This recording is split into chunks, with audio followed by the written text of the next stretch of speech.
Vamos ler o que diz João 1:29. No dia seguinte, João Batista viu a Jesus que vinha para ele e disse: Eis o Cordeiro de Deus que tira o pecado do mundo. As Escrituras colocam as coisas assim: Ele morreu por todos, 2 Coríntios capítulo 5, versículo 15, o qual se deu a si mesmo em resgate por todos, 1 Timóteo capítulo 2, versículo 6. Ele é a propiciação pelos nossos pecados, e não somente pelos nossos, mas também pelos pecados de todo o mundo. 1 João capítulo 2, versículo 2. Esses versículos indicam o que podemos chamar de aspecto de sua obra voltado por Deus, ou para Deus. Inclui todos dentro do amplo alcance de sua intenção benevolente. E a propiciação foi feita em favor não apenas dos crentes, mas de todos, o mundo inteiro. Quando chegamos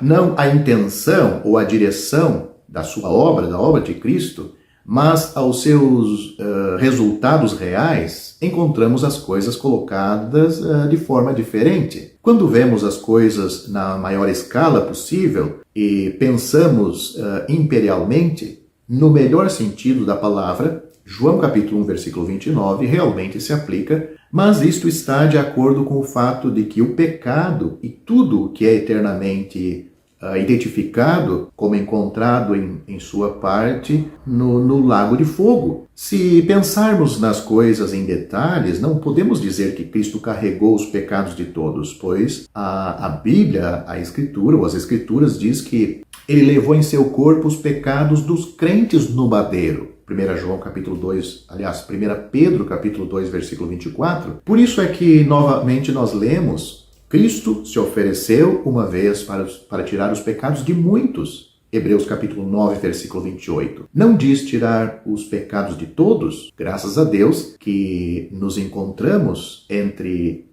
estes, ou seja, cada salvo se encontra entre estes muitos que ele tirou e levou seus pecados sobre o madeiro. Ou seja, a obra de Cristo, quando é o seu alcance, ela é ampla, pois todos, Deus amou o mundo de tal maneira que deu o seu Filho. Ele amou o mundo, que deu o seu Filho, unigênito, para que todo, ou seja, agora é a aplicação desta obra. Quanto ao alcance, Deus amou o mundo e Cristo morreu para que todos pudessem ser salvos. Mas quanto à aplicação, a eficácia dessa obra é para aqueles que creem. Este é o ensinamento bíblico. Vou repetir o versículo.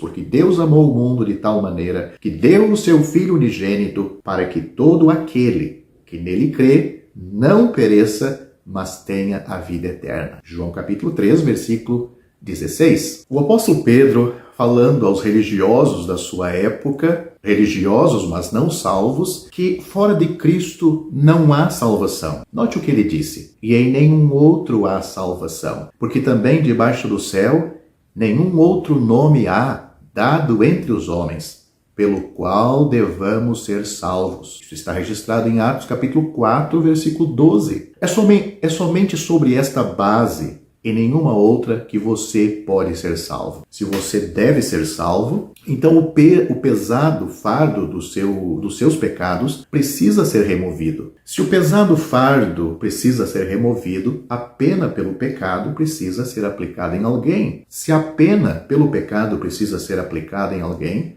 então Jesus precisava morrer, pois a pena para o pecado é a morte. Você não poderia suportá-lo sem perecer miseravelmente.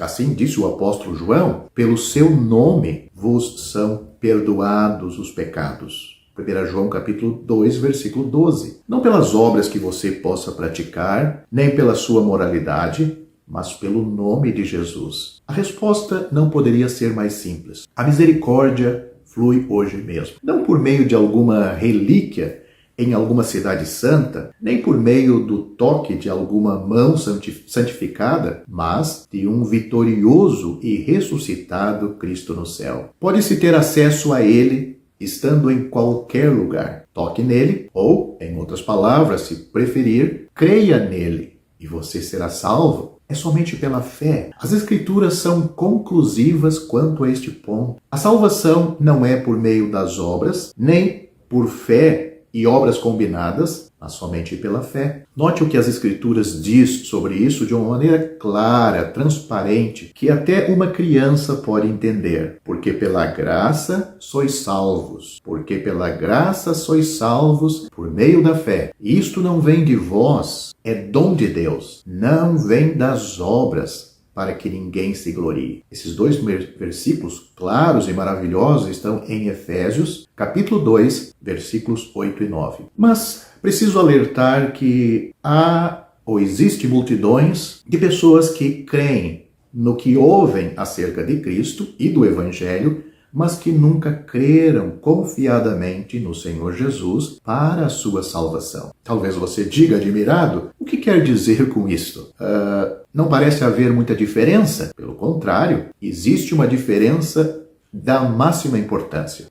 Suponhamos que eu esteja a passear com um amigo numa das ruas principais de alguma grande cidade. O meu amigo, numa certa altura dessa caminhada, ele me diz: você vê aquele grande edifício na esquina com uma tabuleta de metal? Respondo afirmativamente. Ele diz novamente: bem, é ali que fica o maior especialista em doenças do coração. Vem doentes de todos os pontos do país para consultarem com ele. Os seus êxitos têm sido grandes e numerosos. Nesta altura, o famoso médico sai do edifício e entra em seu carro, pelo que tenho a oportunidade de vê-lo. Felizmente, o meu coração funciona muito bem. Acredito em tudo o que o meu amigo me informou acerca do médico. Mas as informações não têm para mim importância, pois não necessito dos seus serviços clínicos hoje. Suponhamos, porém, que poucas semanas depois desta conversa, eu adoeça de repente, com fortes crises cardíacas. Lembro-me logo daquele médico, mando chamá-lo e coloco-me sem reserva em suas mãos, recuperando assim a saúde. Agora, já conheço o médico, conheço a sua perícia e quando falo dele é com ânimo, pois estou grato por aquilo que me fez. Em resumo, entreguei o meu caso ao médico e descansei, confiado em sua sabedoria e capacidade, enquanto antes apenas acreditava no que ouvia acerca dele. Esta é a única resposta sensata. Fé no Senhor Jesus, fé para a salvação, como um pecador perdido. Descansa nele, totalmente nele. Mas cuidado para não perder sua alma eternamente só por causa desta pequena questão.